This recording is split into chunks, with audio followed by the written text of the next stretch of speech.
എല്ലാവർക്കും നമസ്കാരം. സങ്കീർത്തനം 7. നീതിക്ക് വേണ്ടിയുള്ള പ്രാർത്ഥന. എൻ്റെ ദൈവമായ കർത്താവേ, അങ്ങയിൽ ഞാൻ അഭയം തേടുന്നു. എന്നെ വേട്ടയാടുന്ന എല്ലാവരിലും നിന്ന് എന്നെ രക്ഷിക്കണമേ, മോചിപ്പിക്കണമേ. അല്ലെങ്കിൽ സിംഹത്തെ പോലെ അവർ എന്നെ ചീന്തിക്കീറും.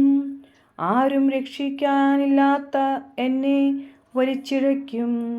എൻ്റെ ദൈവമായ കർത്താവേ, ഞാനത് ചെയ്തിട്ടുണ്ടെങ്കിൽ, ഞാൻ തിന്മ പ്രവർത്തിച്ചിട്ടുണ്ടെങ്കിൽ, ഞാൻ എൻ്റെ സുഹൃത്തിന് തിന്മ പ്രതിഫലം കൊടുത്തിട്ടുണ്ടെങ്കിൽ, അകാരണമായി ശത്രുവിനെ കൊള്ളയടിച്ചിട്ടുണ്ടെങ്കിൽ, ശത്രു എന്നെ പിന്തുടർന്ന് കീഴടക്കിക്കൊള്ളട്ടെ.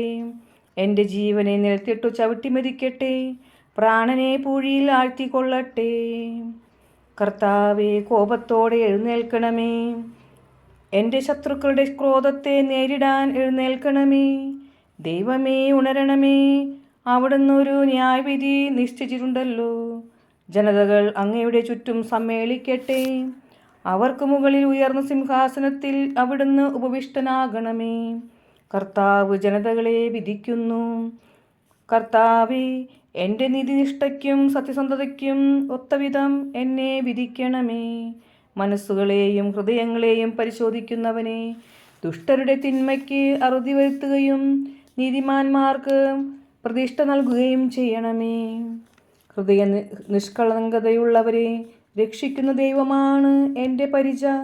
ദൈവം നീതിമാനായ ന്യായാധിപനാണ്. അവിടുന്ന് ദിനംപ്രതി രോഷം കൊള്ളുന്ന ദൈവമാണ്. മനുഷ്യർ മനസ്സ് തിരിയുന്നില്ലെങ്കിൽ അവിടുന്ന് വാളിന് മൂർച്ച കൂട്ടും. അവിടുന്ന് വില്ലുകുലച്ച് ഒരുങ്ങിയിരിക്കുന്നു. അവിടുന്ന് തൻ്റെ ശരങ്ങളെ തീയമ്പുകളാക്കി മാരകായുധങ്ങൾ സജ്ജമാക്കിയിരിക്കുന്നു. ഇതാ, ദുഷ്ടൻ തിന്മയെ ഗർഭം ധരിക്കുന്നു, അധർമ്മത്തെ ഉദരത്തിൽ വഹിക്കുന്നു, വഞ്ചനയെ പ്രസവിക്കുന്നു. അവൻ കുഴി കുഴിക്കുന്നു, താൻ കുഴിച്ച കുഴിയിൽ താൻ തന്നെ വീഴുന്നു. അവൻ്റെ ദുഷ്ടത അവൻ്റെ തലയിൽ തന്നെ പതിക്കുന്നു. അവൻ്റെ അക്രമം അവൻ്റെ നെറുകയിൽ തന്നെ തറയ്ക്കുന്നു. കർത്താവിൻ്റെ നീതിക്കൊത്ത് ഞാൻ അവിടത്തേക്ക് നന്ദി പറയും. അത്യുന്നതനായ കർത്താവിൻ്റെ നാമത്തിന് ഞാൻ സ്തോത്രമാലപിക്കും. Thank you.